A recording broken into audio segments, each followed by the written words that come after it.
All right, I think we'll get started. Welcome to the fifth and final stop on the virtual Pride Parade. My name is Michelle Webster. I'm litigation counsel in the Washington, D.C. office of Mayor Brown and one of the organizers of the virtual Pride Parade. I'd like to introduce Chairman of Mayor Brown, Paul Tice, who has some opening remarks. Thank you. Thank you, Michelle, and good afternoon, I think, technically, to everybody, at least east of the Mississippi River. As Michelle said, my name is Paul Tice, and it's my privilege to be the chair of Mayor Brown, and we're really thrilled to have, I see the numbers, close to 200 folks joining this fifth and final stop on Mayor Brown's virtual Pride Parade. I want to do some introductions and some thank yous to start out. And the first person I'd like to introduce and thank is Omar Gonzalez-Pagan, who is a senior attorney with our very good friends at Lambda Legal. Lambda Legal is, most of you are familiar with it. It's a phenomenal organization that we're really pleased to count as our longtime partner in the fight for and support for LGBTQ rights. So Omar, thanks for being part of what I know will be a great discussion and something I'm really excited to hear. I also want to introduce and thank our terrific partner, Nicole Saharsky, for joining us today and helping to lead this discussion.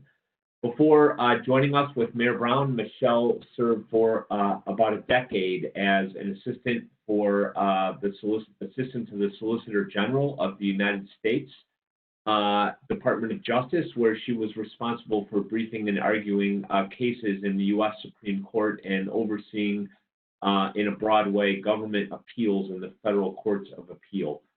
Michelle is truly one of the world's leading experts in the topics of the day, and I know it's going to be great to have Michelle and Nicole and Omar at the head of this discussion.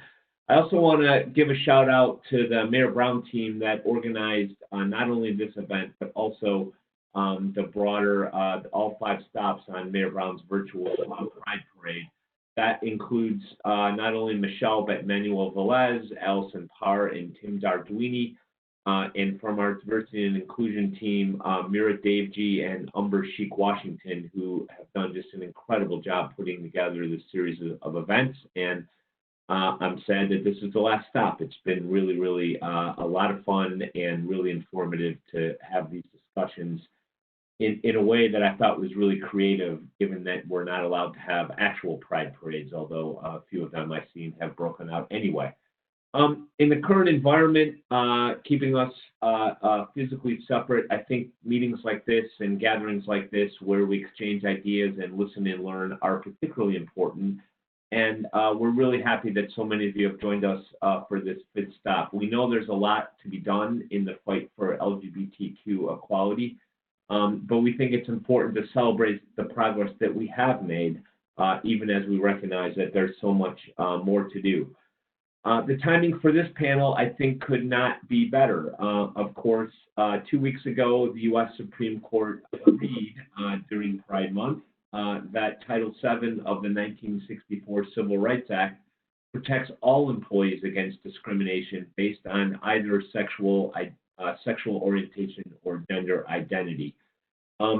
So as you saw from the introductory slide, that's going to be one of the topics to be discussed today, and I think it's gotten a lot of people's attention that the Supreme Court acted in, we all think, the proper way in this regard. Mayor Brown has a long history of defending LGBTQ rights in historically important cases, including our work in Wolf v. Walker, which is a case that overturned Wisconsin's ban on same-sex marriage as different states were combating a series of measures, sort of individually, but also all together. We also filed amicus briefs on behalf of all the Democratic members of the House and the Senate in the U.S. Supreme Court in the case that made the Defense of Marriage Act unenforceable. And so we're really proud of that. The fight for LGBTQ equality and rights, of course, goes well beyond marriage. And indeed, I wanted to share another case that we talked about at the last stop on our Pride Parade, which is the administration in Washington issued a rule that some of you may be familiar with, that would have allowed healthcare providers to deny services to patients on grounds of, quote, religious or moral beliefs.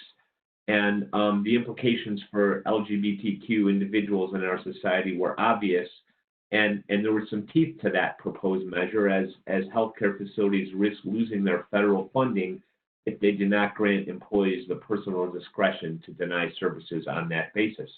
We teamed up with Lambda Legal and some other organizations to take this on, and we won our case in the federal court. And the judge found that the so-called denial of care rule was unconstitutional. So, this is the difference that lawyers can make. We've done a lot of discussion in previous Pride stops about all the ways that lawyers and law firms can make a difference in the lives of LGBTQ individuals. And in previous Pride stops, we've said it goes well beyond really making law and keeping laws intact, but it also includes that, and lawyers stand in a unique position to be able to protect rights while making law and arguing about how laws work. And we're really blessed here at Mayor Brown to have a very, very top-end appellate practice and Supreme Court practice. And it's my pleasure now to introduce the co-head of that practice, who's done a lot of work in this area and related areas and is very experienced in making and changing laws. And that's Nicole Saharsky. And so, Nicole, thanks for joining us, and take it away, please. Thanks, Paul. I'm really excited to be here today. I'm Nicole from Mayor Brown's appellate group. I'm joined by Omar. Paul introduced him a little bit, but I wanted to add a couple of things. Omar has been at the forefront of many of the toughest issues that the LGBT community has been facing in the past decade. He was involved in Obergefell, the gay marriage case. He's litigated several of these Title VII cases that we're going to talk about today. And we actually have been working together with other organizations on the denial of care case that Paul talked about. So, Omar's really been on the ground and really at the forefront of all these issues. So I'm excited to have him here. But before he jumps right into the substance, I just wanted to cover a couple of housekeeping matters. First of all, we're recording this for CLE credit. There will be CLE materials that can be distributed after this WebEx. Second thing, we want to be able to take questions to the extent that folks have them. We will do that at the end of the presentation. If you want to submit a question, the way that you do it is by using the little speech bubble that's at the bottom of your screen in the middle. It submits questions to Michelle, who is our moderator. There's two options there. There's a Michelle option for questions or an everyone option. You probably want to pick the Michelle option. And then Michelle will read the questions at the end. She won't identify who submitted them, but she'll just pick some of the questions so that we can answer as many as we have in the time allotted. So comment or speech bubble at the bottom is the way to submit questions. You can do that anytime. To Michelle only, please. So without any more of that, I will turn it over to Omar, who's going to set the stage for really what the legal landscape looked like before the Title VII cases got to the Supreme Court. Thanks, Nicole, and thank you to Mayor Brown for hosting this and for having us participate as partners in litigation, but also in this Pride celebration, this Pride Parade. So as Nicole was noting, the landscape dramatically changed on June 15th. And what we mean by that is that the day before, that Sunday, there was a patchwork of state laws that protected LGBTQ people from discrimination in employment.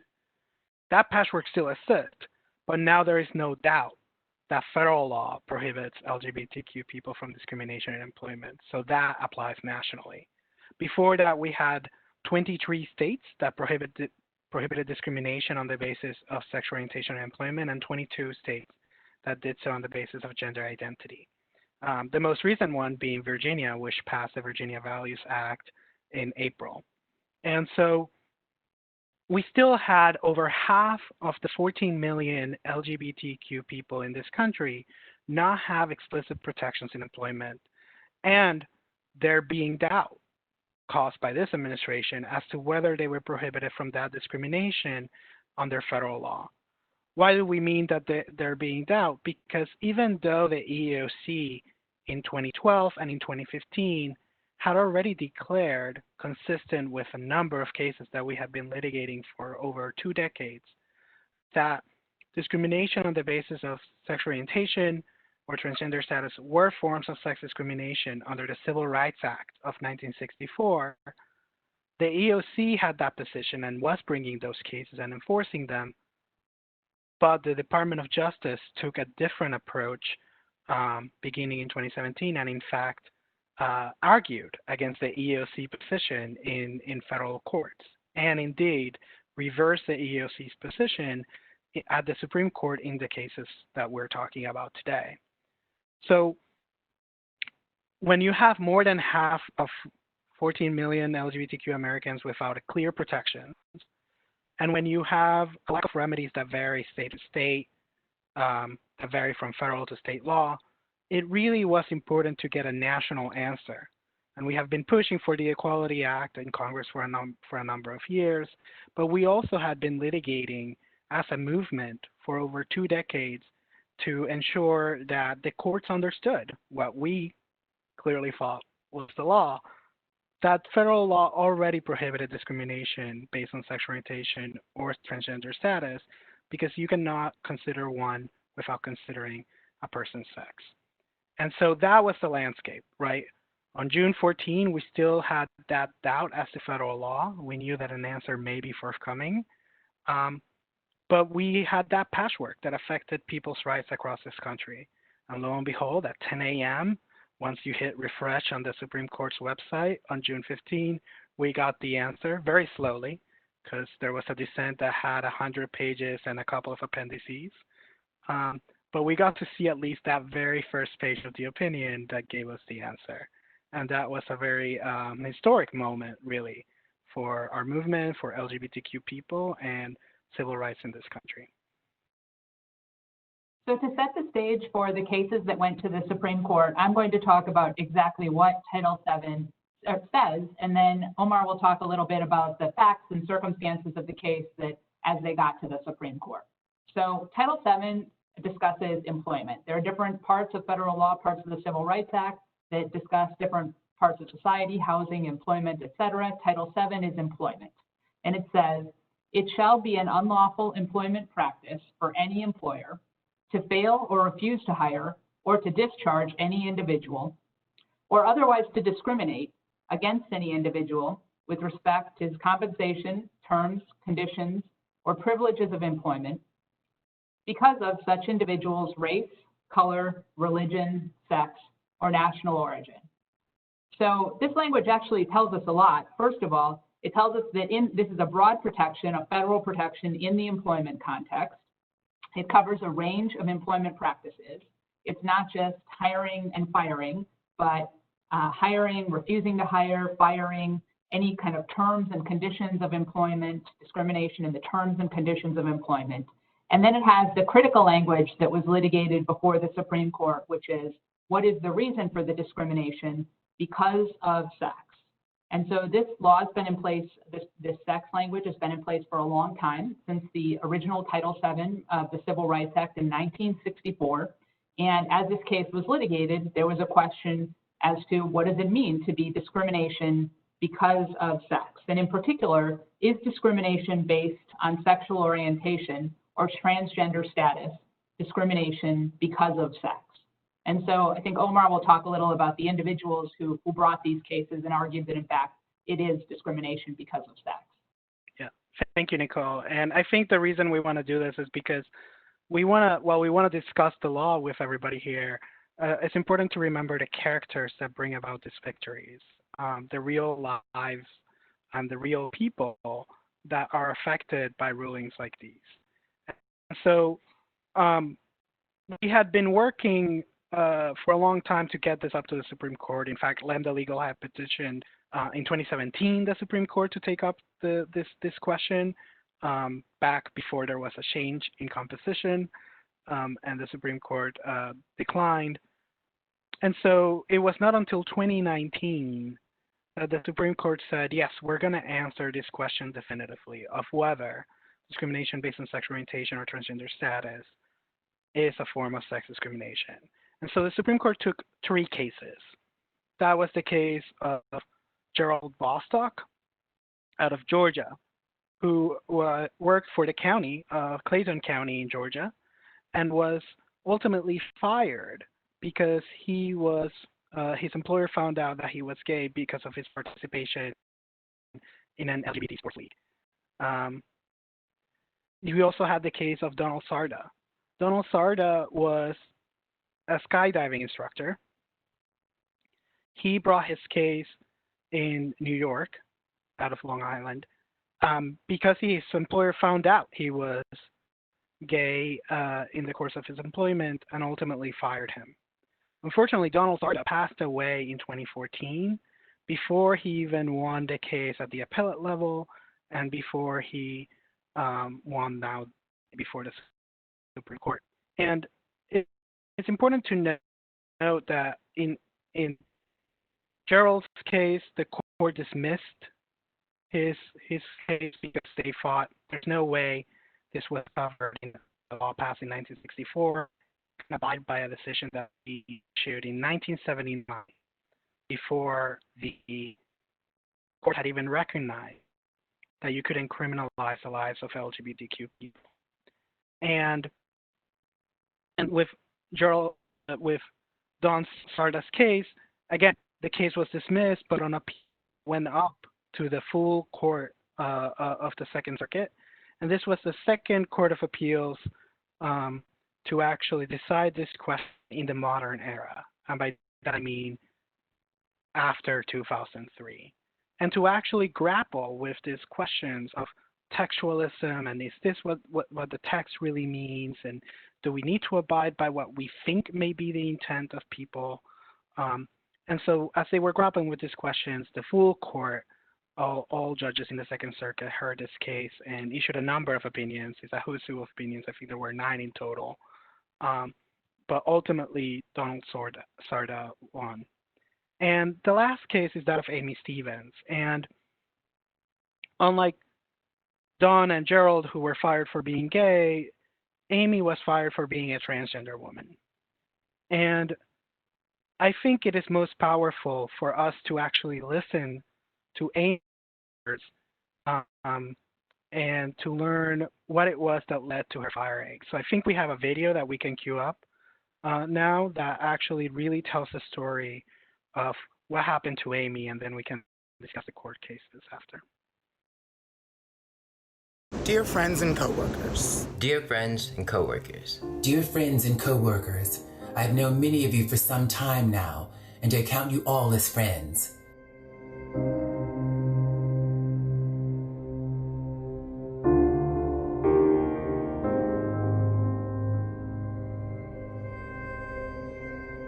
What I must tell you is very difficult for me and is taking all the courage I can muster. I'm writing this both to inform you of a significant change in my life and to ask for your patience, understanding, and support, which I would treasure greatly. Which I would treasure greatly. Which I would treasure greatly. I have a gender identity disorder that I have struggled with my entire life. I've been in therapy for nearly 4 years now and have been diagnosed as a transsexual. I have felt imprisoned in a body that does not match my mind. That does not match my mind. That does not match my mind. And this has caused me great despair and loneliness. With the support of my loving wife, I have decided to become the person that my mind already is. And that my mind already is. That my mind already is. At the end of my vacation on August 26th, 2013, I will return to work as my true self. Amy Australia's Stevens. In appropriate business attire. I realize that some of you may have trouble understanding this. In truth, I've had to live with it every day of my life, and even I do not fully understand it myself. I have tried hard all my life to please everyone around me, to do the right thing, not rock the boat. As distressing as this is sure to be for my friends and some of my family, I need to do this for myself. I need to do this for myself. I need to do this for myself and for my own peace of mind. And for my own peace of mind. And for my own peace of mind. And to end the agony in my soul. I have learned that life is an adventure and would like to believe that the best is yet to come. That the best is yet to come. That the best is yet to come. I hope we can enjoy it together. It is my wish that I can continue my work at R.G. and G.R. Harris Funeral Homes, doing what I've always done, which is my best. Which is my best. Which is my best. Which is my best. Which is my best.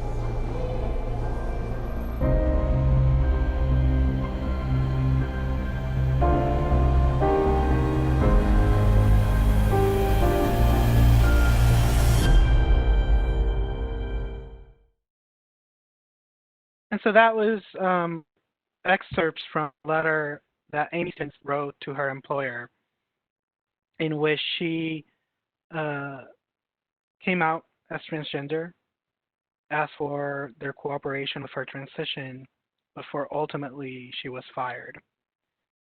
And there had never been a complaint about Amy's job performance as a funeral home director.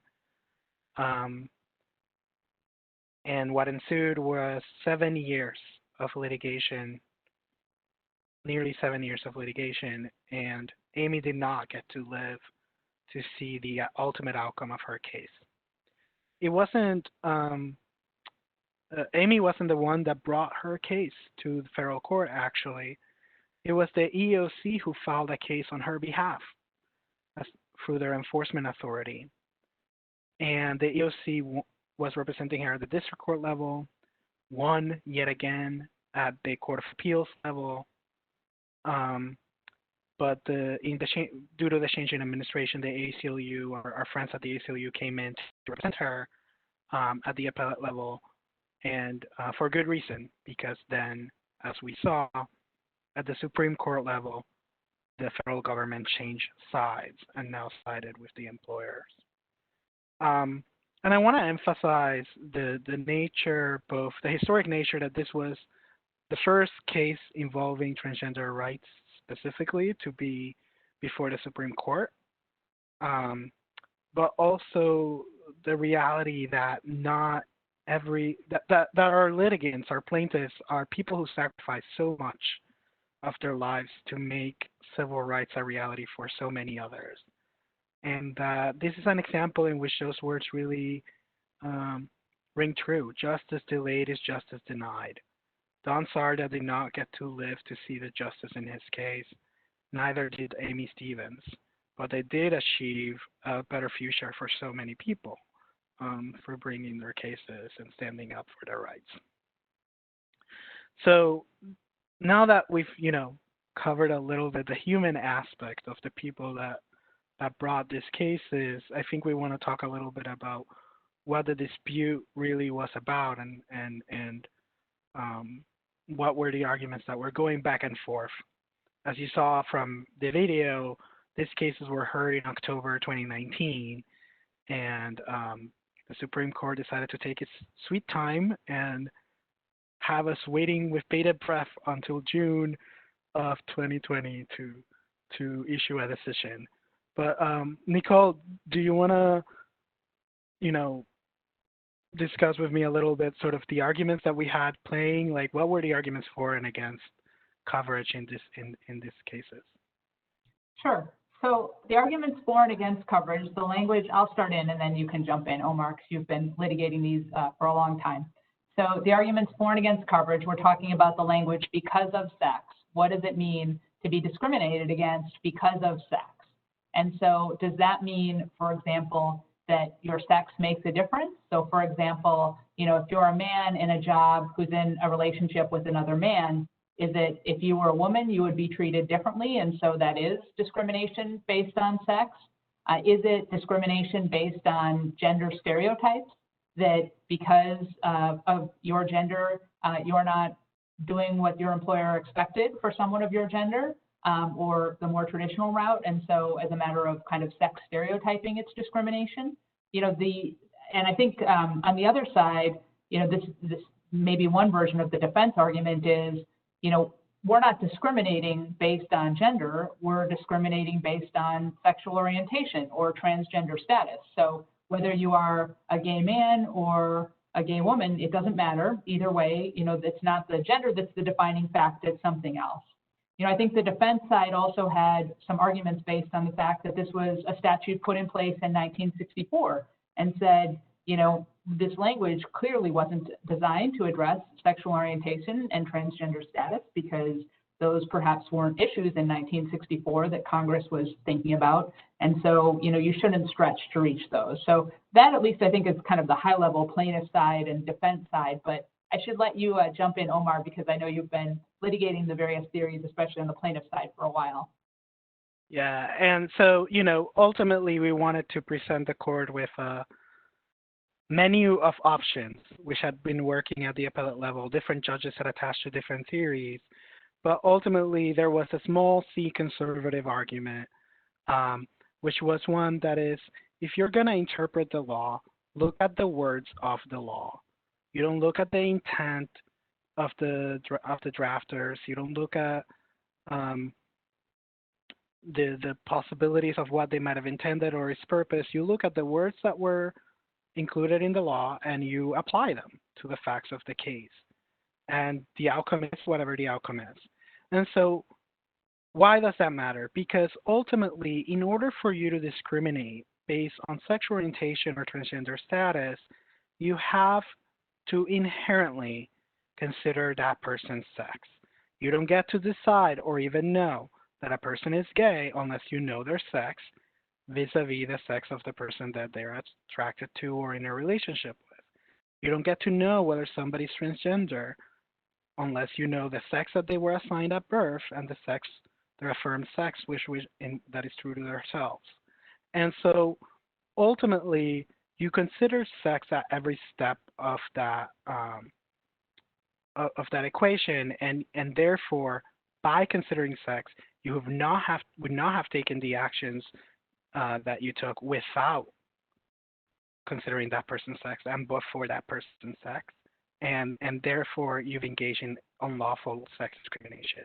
There were other theories that we presented. For example, as Nicole noted, gender stereotyping. And essentially what we do know is that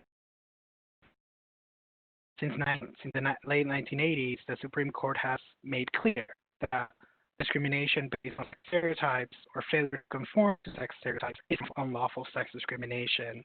And there is no more pervasive sex stereotype in our society than most people are straight. And when somebody's born, you ask, usually you assume that they are straight, and equally you assume that people are cisgender, and they even have gender reveal parties based on assumptions just on the genitalia of a child, not really looking at the identity of the person. And so those are pervasive sex stereotypes that LGBTQ people defy by their very existence. And there were other arguments that we were modeling after other protected characteristics under Title VII. So in the sexual orientation context, it is well understood that discriminating against somebody for being in an interracial relationship, what we would call associational discrimination, is an unlawful form of race discrimination. And so we would argue similarly that discriminating against somebody for being in a same-sex relationship is a form of sex discrimination. So an associational discrimination theory. And in the transgender rights context, it is well established that discriminating against somebody for changing religions is a form of religious discrimination. And so discriminating against somebody for gender transitioning likewise would be a form of sex discrimination. And this is also illustrative because it doesn't matter what you may call it, right? It doesn't matter the label that you attach to the discrimination that's happening. It's ultimately the characteristics that you take into account. So you could say, well, I didn't discriminate against that person that changed religions because they were Catholic and converted to Judaism, because they were Catholic, or because they now identify with Judaism. No, I discriminated against them because they were apostates. And you may call it that, but ultimately you discriminate against because of religion, and that is why it is unlawful under the law. Similarly, you may say that you were discriminating against based on transgender status, but really you discriminate against based on sex because that's the characteristic that you took into account. So those were the theories we presented to the court. All three theories had been adopted by federal appellate courts at one point or another, and the EEOC had actually affirmed all three theories. But we were scared of what might happen with the Supreme Court and whether they would diminish the sex stereotyping theory overall for everybody, how they would decide these cases. Ultimately, what we saw is that the small c conservative argument, the textualist argument, won the day. And that's partly because as lawyers, we tend to recognize and must recognize that you litigate before the courts you have in front of you, not the courts that you wish you had. And so that's ultimately how it came to be. I'm going to talk a little bit about the business community support, but before I do, I hate to put you on the spot, Omar, but I really want to know the answer to this question, and so probably other people do too. One of the things that seems to me tricky about litigating these cases is the fact that, there are potential differences between the discrimination on the basis of sexual orientation and discrimination on the basis of transgender status. And I wondered, especially as you were part of the team that was litigating it, did you think about kind of whether you wanted one argument that you went across the board that could kind of, perhaps win both, like ended up happening in the Supreme Court, or were there tensions there? Because that, to me, that seemed like a pretty tricky thing for folks in the movement to be thinking about, how best to litigate these cases simultaneously. Well, and that's actually evidenced by the history of how we got here. Appellate courts for a long time, since the year 2000, had recognized discrimination against transgender people as a form of sex discrimination, mostly on sex stereotyping grounds. And it wasn't until really 2015 and 2018 when we both won those two cases on sexual orientation, the textualist argument actually started gaining ground. There was a realistic fear that this court may decide the cases differently and give us a split, what we would call a split decision. And we really had no idea where it would go. If you were looking at the history of acceptance in the federal courts of the arguments, then you would say that the transgender status cases would have won the day, and it would have been a harder slog for the sexual orientation cases. But if you look at societal acceptance and where the Supreme Court justices are in terms of their knowledge of this phenomena, right, they probably had a better understanding of what sexual orientation is than what being transgender is. Again, this being the first transgender rights case before the Supreme Court. And so, we were concerned about that. And the cases were actually argued the same day, but separately. And so it was gratifying to see them be decided together under one theory. I think it was helpful for everybody overall in the movement to see that also happen, to not bifurcate the rights of LGBT people from the rights of transgender people, but really it's one community that we're working with, and we need to make sure that everybody's lifted up at the same time. So that was actually a fear that we had that didn't come to fruition. Thanks. I was just curious about that from my legal nerd perspective about kind of how you guys litigated that on the ground. So that's super interesting.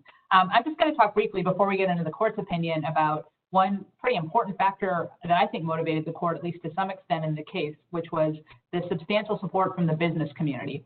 So, those who have paid close attention to this case, or also possibly the DACA cases involving the Dreamers, noted that these are cases in which there's just been incredible support from the business community in a case where you just wouldn't necessarily expect it.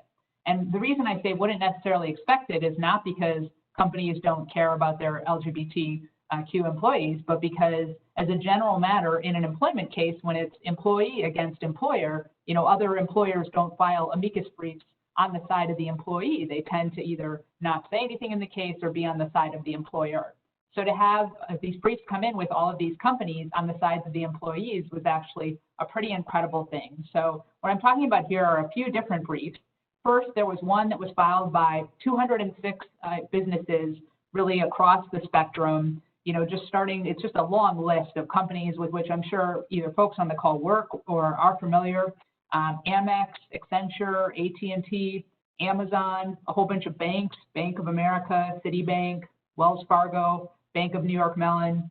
There's pretty much, I could list all the companies, but one of them probably is one you use in your everyday life, even during the quarantine period. Coca-Cola, Gucci, okay, maybe not, I don't have any Gucci during the quarantine period, but Walt Disney, Lyft, Uber, Facebook, Etsy. I think there's something for everyone. But the point of this is that it's just a long list of companies across the U.S., big companies, small companies, but that affect, pretty much all of our everyday lives, coming in on the side of the three employees in these cases and saying, look, federal law, we need to have a federal protection for folks. We think that employment discrimination on the basis of sexual orientation and transgender status is wrong. We think that this is protected under Title VII, and we think it's really important for the Supreme Court to say so. We actually had one of our firm's longtime clients, Altria, file a separate brief to make these points in particular, which we understand got significant traction with the court. And then also there was a brief filed by business organizations, some local chambers of commerce, some other business organizations, which came in to say, like, there is widespread business community support for this. And I think folks probably saw the similar brief that was filed in the DACA cases. And frankly, as a person who's followed the court for a while, I think having, not just individuals and civil rights organizations, but really businesses representing this broad spectrum of society saying, this is a protection that we think exists in Title VII and needs to be recognized is just an incredibly powerful thing to the court. So, as the case went to the court, it wasn't just, the arguments of the individual plaintiffs and the arguments of the defendants. There were tons of amici. There were many others besides the businesses, professors, many groups, just across many briefs. But, to me, the business community brief is pretty noteworthy and I think something that perhaps motivated the court. Before I turn it over to Omar to start our discussion of the court's opinion, we have to announce the CLE code. So I'm going to do that. This is the CLE code. We'll do it now. We'll do it at the end. It's 29 Pride 06. That's 29 Pride, like you know how to spell Pride. Pride 06. 29 Pride 06. So with that, I might turn it back over to Omar to discuss kind of first thoughts and reactions to the Supreme Court's opinion. So when we refreshed our computers manically that morning on June 15, and we were all unable to load the opinion into our browsers.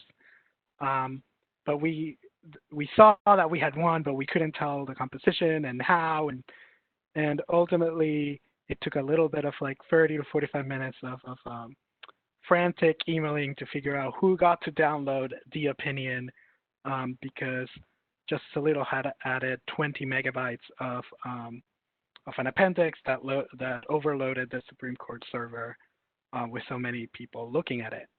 And lo and behold, we won 6-3. Justice Gorsuch wrote the majority opinion. It was joined by the 4 democratically appointed justices and by the Chief Justice. And the opinion was really a clear application of textualism from Justice Gorsuch's perspective, and just followed the roadmap that we had laid out in our litigation and that had been already tested in the lower courts about how you look only at the words of the statute. You don't consider any other factors, and you apply them to the facts of the case. And ultimately, it was the court's conclusion that discrimination based on sexual orientation or transgender status is inextricably discrimination because of sex. You have to consider the person's sex throughout. you would not take the actions but for the person's sex. And that is all that you need to know. And the court actually spent a lot of time writing about what this but-for standard for the court really is. And in some ways, it will have repercussions beyond this LGBTQ cases. The court made clear that but-for doesn't mean that it has to be the only consideration. It doesn't mean that it has to be the primary consideration. It just means to be a consideration that was taken into account, and that wouldn't have happened because of that. And so what was really a resounding victory overall, the court did not address a number of parade of horrible scenarios that have been presented to it, ancillary questions. It purposely left out weighing in on questions about access to specific facilities, questions about religious exceptions, and other further applications. And obviously that is a litigation that may come in the future. But it also refuted the arguments that considerations about the intent or how a law was understood in 1964 when it was passed were what should drive the analysis of the court. And I think that's important because, being a little cheeky here, in 1964, there are two things that are important to keep in mind. One, we don't have a time capsule to tell us exactly what happened, but we do know this. It is not true that everybody didn't think that sexual orientation or transgender status were not covered. I recommend that you watch Miss America on Hulu and see the debate about the ERA. And the debate about the ERA is instructive because it was about sex discrimination as well. And a lot of the fear-mongering that happened around the ERA was about saying that protections on sex discrimination would give rights to LGBTQ people. And so that is quite contemporary to the passage of the Civil Rights Act, and it's illustrative of the fact that it's not true that nobody thought that this wasn't covered. Point one. Then point two is that we know that sexual harassment is a form of lawful sex discrimination. Thankfully, it has been recognized as such by the courts. The same argument that this wasn't what Congress intended was used originally to combat sexual harassment claims to some success until the Supreme Court weighed in and actually put finality to that question. And the reality is that if you're looking at the intent of the legislators of Congress in 1964, they certainly did not mean by any way to make sexual harassment unlawful. This was Congress in the Mad Men era. They were all sexual harassers. So it really illustrates that it is the words of the statute and not the considerations at the time that drive our analysis. And the court really emphasized that throughout its opinion. And then there were a number of dissents, including one by Justice Alito and one by Justice Kavanaugh. But Nicole, do you want to go a little bit into what the dissent said and what comes next? Sure. So I guess I would talk a little bit about the court's opinion because, frankly, I think your explanation of kind of the different theories in terms of when you were litigating before it went to the Supreme Court really called it in terms of what ended up resonating with Justice Gorsuch and 6 members of the court. It wasn't just, to some extent, they were just looking at the text of the statute, because of sex, but to another extent, they were really, I think, thinking about the common sense of it, which you articulated, which is, does sex play a role here, right? And Justice Kavanaugh repeated, I think in some of his language, some of the same things that you had said in terms of arguments that you all had been making. Sex plays a necessary role here, that if you took the person, at issue and changed their gender from male to female, would that have made a difference? He asked a lot of those kind of common sense questions about, how can you say that sex didn't matter, which I thought were pretty interesting. I also agree with you that this, like, trying to figure out the intent of Congress in 1964 was a tricky business. The thing that has always driven me crazy is, and I'm sure you know this, that the because of sex language was added as like a poison pill to the Title VII, because there were members of Congress who didn't want to protect women from discrimination in employment, And so one of them thought, we're just going to add this in and it's going to kill the whole thing, and then we won't have Title VII anymore. And then it got added in, and now it's been interpreted, like you said, to include or to prohibit discrimination that involves sexual harassment, to, obviously in this case, to protect against discrimination LGBT folks. And so, the 1964 intent of Congress is like a hazardous business. And then the other thing that I thought was interesting, and again, this is me being a little bit of a legal nerd, is like how the court dealt with various like canons of statutory construction. Like there's always this question about what about unenacted legislation. So there were bills in Congress at various points in time to add specific language about sexual orientation that did not get added to Title VII. Well, what do you do with that? And what I think Justice Gorsuch said is nothing. Don't worry about it. That wasn't language that Congress enacted. We just look at the language that Congress did enact. And then there were some other canons that I thought were pretty fascinating. The other side said, well, this is a huge deal, and you're not supposed to hide elephants in mouse holes. That Title VII is the mouse hole, and protection for LGBT folks is the elephant. And he said, yeah, this is a big deal to have this protection against employment discrimination. It isn't an elephant, but Title VII is not a mouse hole. This is a broad civil rights act. And so to find this protection in Title VII shouldn't be all that surprising to you. He also said, this is my new favorite thing, that there's no canon of donut holes, where if you have something that's broadly covered, the fact that it doesn't have the specific thing covered in the middle doesn't mean that it suddenly becomes uncovered. So I would have liked to use that canon of donut holes, but no canon of donut holes. The whole thing is covered. It's like a filled donut or something, not a hole in the donut. Anyway, I was talking a little bit too much, I think, probably, so I should just go on to the dissents. Both the dissents, although... For what it's worth, though, I think for Halloween, I am dressing up as an elephant, carrying around a little bit of cheese or a mouse hole. That would be awesome. Yeah, I will look forward to seeing that.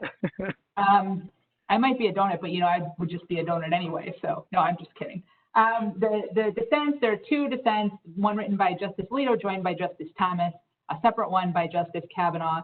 I think the Justice Alito dissent is perhaps a little sharper in terms of the language, but both of them had themes that were similar, and they were the theme that I expected some part of the court to take, which is this is something for Congress to do, not the Supreme Court to do. This is especially was Justice Kavanaugh's theme. He said this is all a question of who decides. Is it the Supreme Court supposed to be out ahead figuring this out, adding things to Title VII in his view, or should Congress and, the democratically elected representatives in Congress be doing it? And so I think to some extent, he expressed a lot of sympathy for folks who've been the victims of discrimination, but ultimately at the end of the day, his view was leave it to Congress. Justice Alito, joined by Justice Thomas's dissent, also talked about this being Congress's job. He had some nice imagery of his own, the pirate ship. He said this is a pirate ship. Title VII is a pirate ship because it's sailing under a textualist flag, but this opinion is, but it's not really textualist. I kind of enjoyed that imagery. I'm sure Justice Scalia would have, but it doesn't really matter because they're just three guys in dissent at this point. This is not the law. And so although they would have wished to leave it to Congress, don't have to go that route because at least for purposes of employment discrimination, Title VII protects on the basis of people who are discriminated against on the basis of sexual orientation or transgender status. I don't know, Omar, if there's anything you want to say about the dissents. Otherwise, we can talk a little bit about what comes next. Well, I think it actually relates to what comes next, but Justice Alito decided to add an appendix to his decision that lists every law that prohibits discrimination on the basis of sex.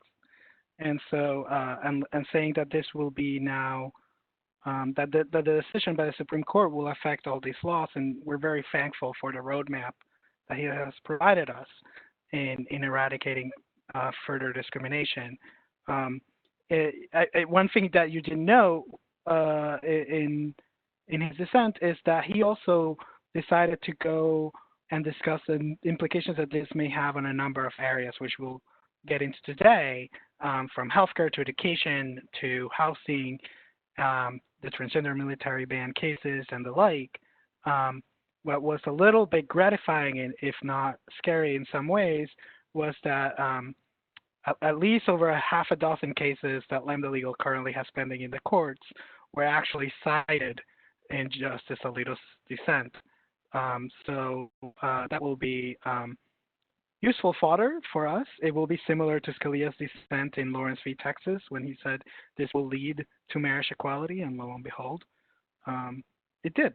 And so we hope that this is also President roadmap. But yes, it does raise questions about what are the implications of this case beyond employment.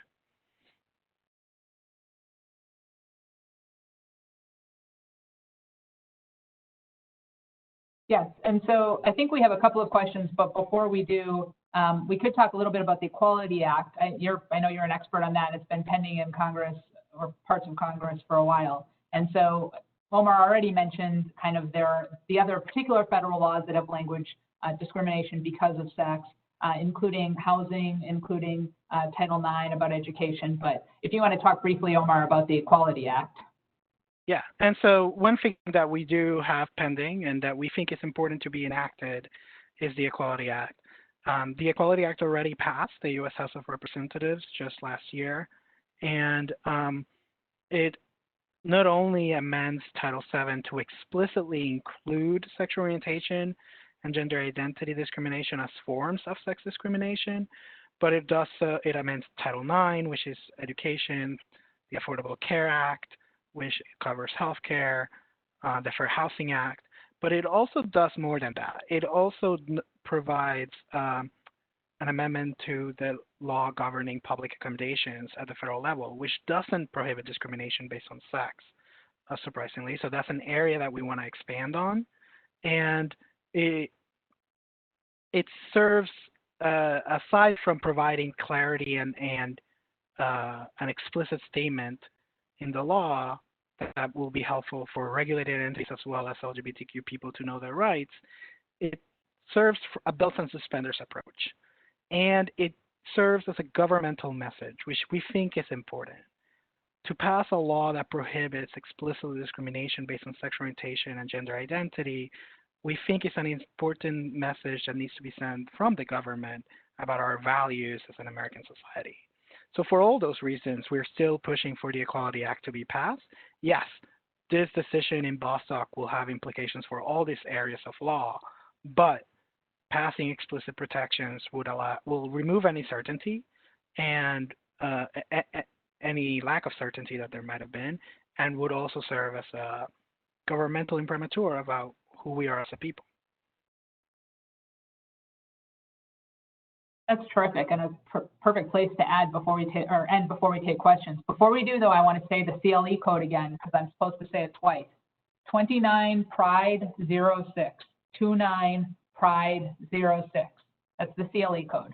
Michelle, any questions from the group? Yes, we have a couple of questions. Do you think that the Kavanaugh dissent gives any indication of his future on the bench?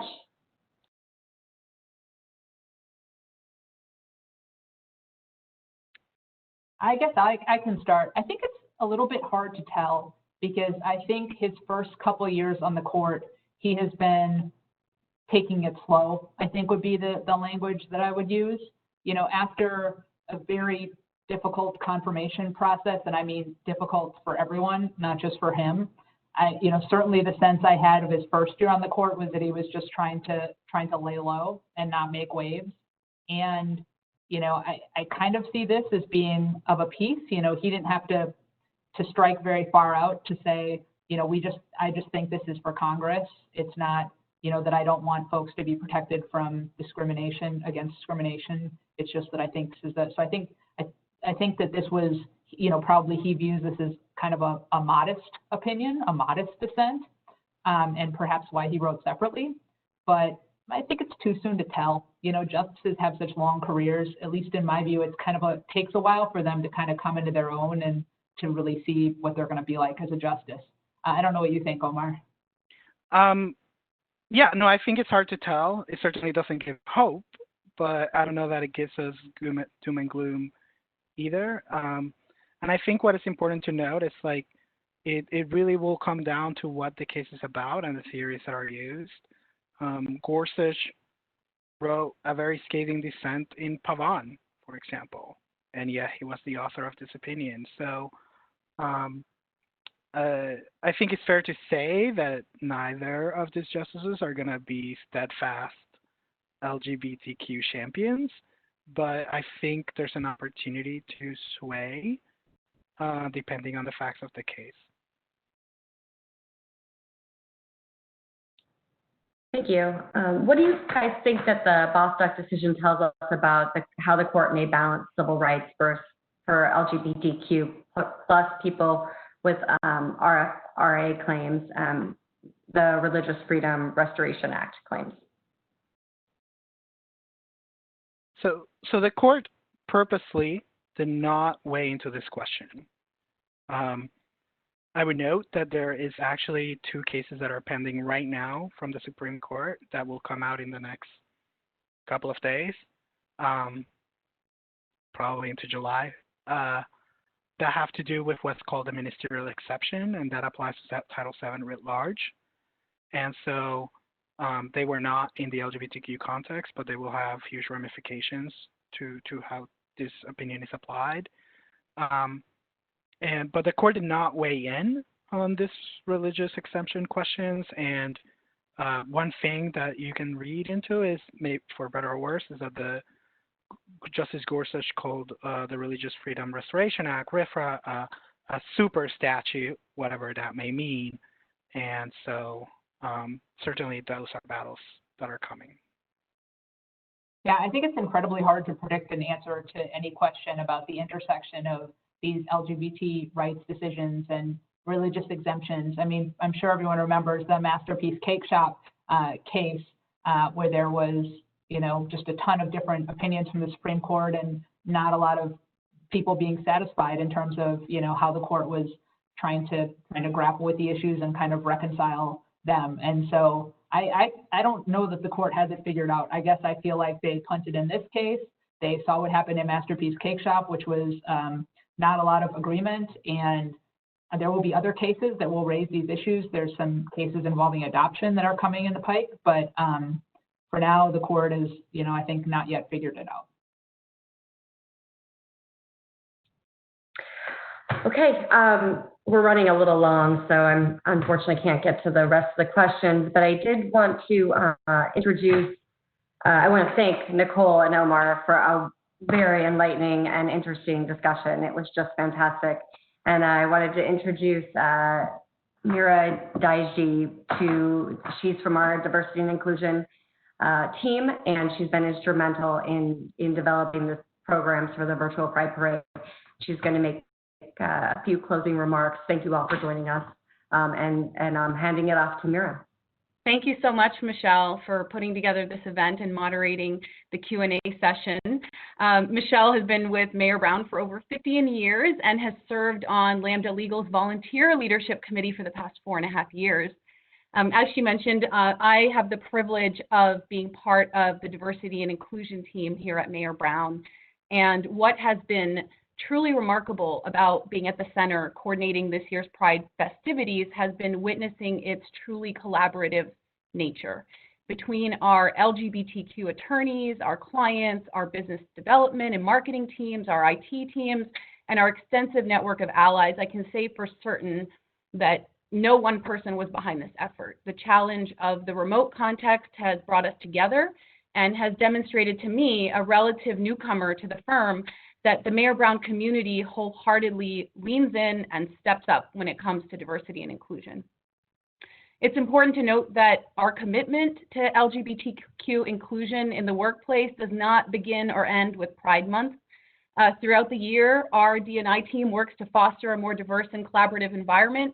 We actively support our LGBTQ community internally by monitoring and ensuring access to meaningful work, ensuring that LGBTQ candidates are given fair opportunities for promotion, hosting diverse lawyers retreats every other year, and providing LGBTQ support groups, our employee support groups. We have 6 of them, 4 for lawyers and 2 for our business service professionals, with the resources and the support that they need to really create a community here at Mayor Brown. Taking a step back, I realize we're out of time. I'll just take another 2 minutes here to wrap up. I think it's important that we look at the broader relevance of Pride.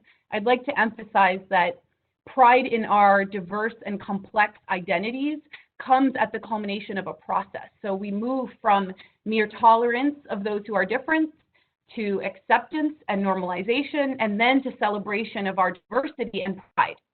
And so this process, doesn't happen automatically. It requires intentional, sustained efforts, both at the individual level, where we each take responsibility for examining our own blind spots and biases, and collectively, where we come together to create systems of accountability within our institutions, including within our workplaces. And the world's leading psychologists agree that belonging is a fundamental human need. Much like our physiological needs for food and shelter and water, human beings have a need to feel connected to one another. We are, at our core, highly socialized creatures. And that feeling of connection and belonging, it allows us to sustain periods of intense adversity.